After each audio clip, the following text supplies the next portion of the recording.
ప్రతిదీ యూనివర్సిటీ ఎక్కడుంది ఏందనేది. సో ఇక్కడ ఏంటంటే కొన్ని ఇంట్రెస్టింగ్ కోర్సెస్ అయితే వచ్చాయన్నమాట. నాకు దీంట్లో మెయిన్గా నచ్చింది ఏంటంటే నా personal suggestion interior designing and graphic designing.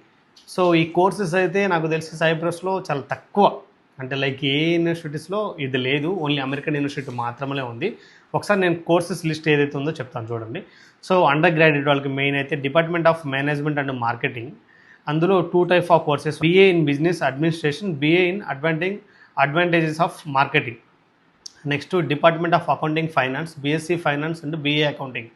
And next department of computer science. ఇందులో సో లాట్స్ ఆఫ్ డిఫరెన్సెస్ అయితే ఉన్నాయి, చాలా కోర్సెస్ ఉన్నాయి. BSc ఇన్ కంప్యూటర్ సైన్స్, ఆ తర్వాత ఆర్టిఫిషియల్ ఇంటెలిజెన్స్, ఆ తర్వాత వచ్చేసి మొబైల్ అప్లికేషన్స్, ఆ తర్వాత డెవలప్మెంట్, ఆ తర్వాత digital marketing designing, next software engineering. So మెయిన్గా ఇప్పుడు మన కోర్సెస్కి దానికి వస్తే సో డిపార్ట్మెంట్ ఆఫ్ డిజైనింగ్లో interior designing and graphic designing ఉంది. సో మాస్టర్స్కి వచ్చేసి ఏ విధంగా ఉంటుందంటే పోస్ట్ గ్రాడ్యుయేట్కి masters in real estate management. ఇది 2 లాంగ్వేజెస్లో ఉన్నాయి.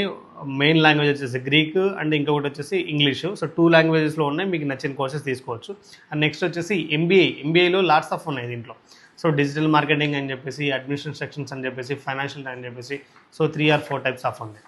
సో కంప్లీట్ ఈ పీడిఎఫ్ అయితే నేను మన దాంట్లో సెండ్ చేస్తాను, లైక్ మన డిస్క్రిప్షన్లో అయితే నేను పంపిస్తాను, చూసుకోవచ్చు ప్రతి ఒక్కళ్ళు. ఇంకొకటి ఏంటంటే సో అకామిడేషన్ కాస్ట్ ఏ విధంగా ఉంటుంది అనేది చాలా